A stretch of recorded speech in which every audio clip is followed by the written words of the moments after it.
سورہ نسائی 451 word by word. سورہ بنی اسرائیل کے سٹارٹ میں اللہ تعالیٰ فرماتا ہے اعوذ باللہ من الشیطان الرجیم بسم اللہ الرحمن الرحیم سبحان الذی اسری بعبدہ لیلا من المسجد الحرام الی المسجد الاقصی الذی بارکنا حولہ لنریہ من آیاتنا. پاک ہے وہ ذات جو راتوں رات اپنے بندے کو لے گئی مسجد حرام سے ایک دور کی مسجد یعنی ایلیا میں بیت المقدس کی طرف. مسجد اقصی تو حضرت عمر کے زمانے میں وہاں بنی ہے, یہاں اقصی سے مراد ہے دور کی مسجد.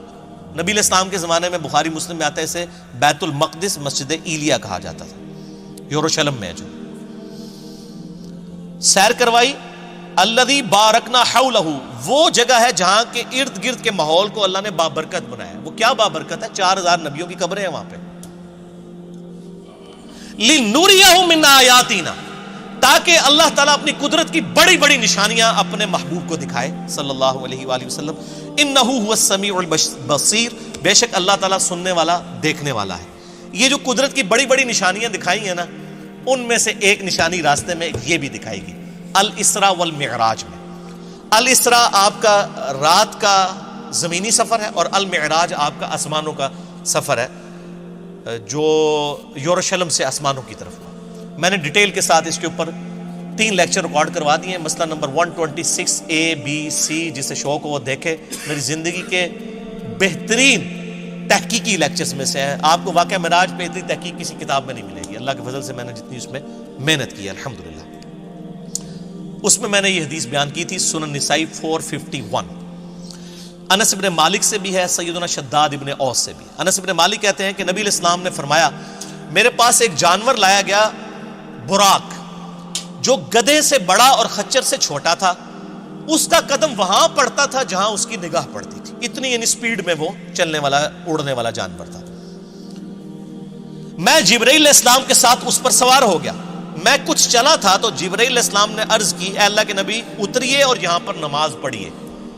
میں اترا اور میں نے وہاں پر نماز پڑھی. یعنی نبی علیہ السلام کو نمازیں تو معراج میں ملی ہیں, لیکن اس سے پہلے بھی آپ نفلی نماز تو پڑھتے تھے. 2 رکعت آپ نے پڑھی. پھر جبرائیل علیہ السلام نے عرض کیا اللہ کے محبوب صلی اللہ علیہ وآلہ وسلم آپ جانتے ہیں میں نے آپ کو جو نماز پڑھائی ہے یہ جگہ کون سی ہے؟ پھر خود ہی فرمانے لگے, عرض کرنے لگے اے اللہ کے محبوب یہ طیبہ ہے, مدینہ شریف, جو ان قریب آپ کی ہجرت گاہ بنے گا. یعنی ہجرت سے پہلے واقعہ معراج ہوا ہے. نبی اسلام کو پہلے اللہ نے دکھا دیا کہ آپ نے الٹیمیٹلی یہاں پہ آنا ہے. پھر نبی اسلام کہتے ہیں ہم دوبارہ براق پہ سوار ہوئے. پھر تھوڑی دور جا کے مجھے جبرائیل نے کہا اتریے اور یہاں پہ بھی نماز پڑھیے. پہلے مدینہ شریف پڑھائی جہاں پہ نبی اسلام کی قبر بننی تھی. نبی اسلام کا مسکن وہ شاعر اللہ میں داخل.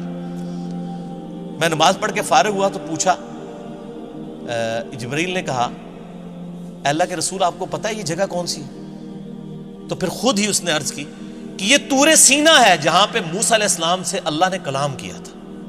یعنی موسیٰ علیہ السلام کی جگہ شاعر اللہ. پھر کہتے ہیں میں دوبارہ سے سوار ہوا. پھر ایک اور جگہ جا کر انہوں نے روکا اور کہا یہاں پہ بھی نماز پڑھے. وہاں پر بھی نماز پڑھی اور پھر کہا یا رسول اللہ آپ کو پتہ ہے یہ جگہ کون سی ہے؟ اور پھر خود ہی کہا یہ بیت اللحم ہے جہاں پہ عیسیٰ علیہ السلام پیدا ہوئے تھے. عیسیٰ علیہ السلام کی پیدائش کی جگہ بھی شاعر اللہ ہے. تو میرے نبی علیہ السلام کی قبر مبارک شاعر اللہ نہیں ہے؟ نبی علیہ السلام کی نماز پڑھنے کی جگہ شاعر اللہ نہیں ہے؟ اگر واتخذوا من مقام ابراہیم مصلی شاعر اللہ میں. تو پھر نبی علیہ السلام کہتے ہیں کہ میں نے وہاں پہ بھی جب نماز پڑھی پھر میں بیت المقدس میں گیا. وہاں پہ اللہ نے میرے لیے تمام نبیوں کو پہلے ہی جمع فرمایا ہوا تھا. لیکن یہ برزخی معاملہ تھا, جسمانی معراج ہوئی ہے لیکن وہاں کے لوگوں کو نہیں پتا چلا. ورنہ 1 لاکھ کے قریب بندہ اگر جہلم شہر میں جمع ہو جائے تو پورے شہر میں ایک بار ہلچل نہیں مچ جاتی. وہاں کسی کو پتا نہیں چلا, اللہ نے پردہ رکھا ہوا. اللہ نے تمام انبیاء کو میرے لیے وہاں پر جمع فرمایا. چنانچہ جبرائیل علیہ السلام نے مجھے آگے کر دیا اور میں نے ان کی امامت فرمائی. یہ ایک ڈکلیئرڈ تھا اللہ کی طرف سے, ایک سمبل تھا کہ امام الانبیاء ہیں ہمارے محبوب صلی اللہ علیہ وآلہ وسلم. اور یہ والا جو پورشن ہے نا امام الانبیاء والا, یہ صحیح مسلم میں بھی موجود ہے انٹرنیشنل نمبر کے مطابق 430, جس میں نبی علیہ السلام کہتے ہیں کہ کفار مکہ نے واقعہ معراج کے بعد مجھ سے جب پوچھا کہ اچھا تم کہتے ہو میں راتوں رات ہو کے آیا ہوں, بتاؤ بیت المقدس کے دروازے کتنے ہیں, اس کی سیڑھیاں کتنی ہیں, اس کا کلر کتنا ہے؟ اب میں یہ سیڑھیاں پچھلے 7-8 سال سے چڑھ رہا ہوں، مجھے آپ پوچھیں تو میں نہیں بتا سکتا، اور ایک شخص ایک رات کے لیے گیا، وہ کیسے بتائے گا؟ حضور کہتے ہیں میں اتنا پریشان ہوا کہ اعلان نبوت کے بعد کبھی اتنا پریشان نہیں ہوا تھا کہ میں ان کے سوالوں کے جواب نہیں دے سکوں گا. تو اللہ تعالیٰ نے بیت المقدس اٹھا کے میرے سامنے کر دیا. مدینہ شریف سے بیت المقدس نظر آ رہا ہے. وہ جو مجھ سے پوچھتے تھے میں دیکھ کے بتا رہا تھا. اس سے پتہ چلا کہ نبی علیہ السلام کو علم غیب نہیں تھا، بلکہ اللہ تعالیٰ غیبی خبریں عطا فرماتا تھا، اور اس ایک خاص موقع پر وہ غیبی چیز دکھا دیتا تھا. یہ صحیح مسلم 430 انٹرنیشنل نمبر کے مطابق. اس میں یہ آتا ہے کہ میں جب معراج میں بیت المقدس میں پہنچا اور تمام نبیوں کو میرے لیے وہاں پر جمع کیا گیا، تو مجھے جبرائیل نے کہا آپ ان کی امامت کروائیں. صحیح مسلم 430. تو میں نے ان کی امامت کروائی، اور بڑے رکت انگیز الفاظ ہیں. حضور کہتے ہیں میں نماز پڑھ کے جب فارغ ہوا تو جبرائیل علیہ السلام نے مجھے کہا یا رسول اللہ صلی اللہ علیہ وآلہ وسلم، آپ کے پیچھے داروغہ جہنم سیدنا مالک علیہ السلام کھڑے ہوئے ہیں، جن کا نام سورہ الزخرف کی آیت نمبر 77 میں آیا ہے. داروغہ جہنم، داروغہ جنت ہیں رضوان، اور داروغہ جہنم مالک. آپ کے پیچھے مالک کھڑے ہیں داروغہ جہنم، تو اے اللہ کے محبوب آپ ان کو سلام کیجئے. نبی علیہ السلام کہتے ہیں میں مڑ کے جب سلام کرنے لگا تو اس نے پہلے ہی مجھے کہہ دیا السلام علیکم، یعنی اس نے نبی علیہ السلام کو پروٹوکول دیا. پھر نبی علیہ السلام نے وعلیکم السلام کہا. یعنی اس کائنات میں جتنے فرشتے ہیں، جتنے انبیاء ہیں، وہ نبی علیہ السلام کا احترام کرتے ہیں. یعنی داروغہ مالک نے یہ انتظار نہیں کیا کہ حضور میری طرف متوجہ ہو کے مجھے سلام میں پہل کریں. جیسے حضور مڑے ان کا السلام علیکم یا رسول اللہ صلی اللہ علیہ وآلہ وسلم.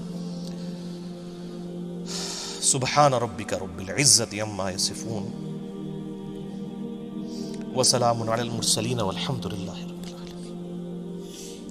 صلوا علی الحبیب اللہم صلی علی محمد وعلی آل محمد کما صلیت علی ابراہیم وعلی آل ابراہیم انک حمید مجید. اللہم بارک علی محمد وعلی آل محمد کما بارکت علی ابراہیم وعلی آل ابراہیم انک حمید مجید.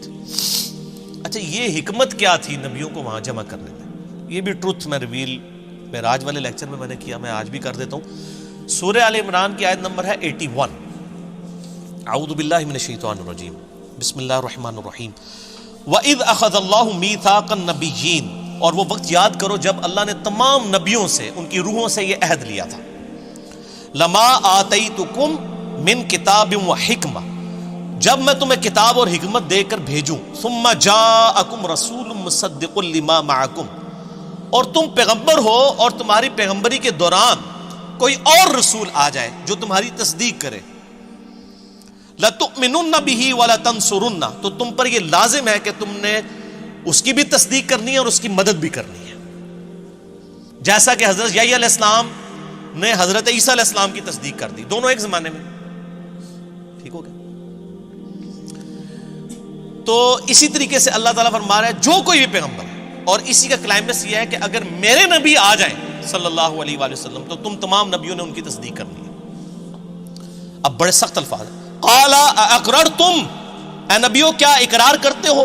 واخذتم علی ذالکم اسری، اور اس پہ میرا یہ بھاری ذمہ اٹھاتے ہو کہ جب نبی علیہ السلام تمہاری زندگی میں آ جائیں تو تم نے ان کی مدد بھی کرنی ہے اور ان پہ ایمان بھی لانا ہے. اللہ اکبر.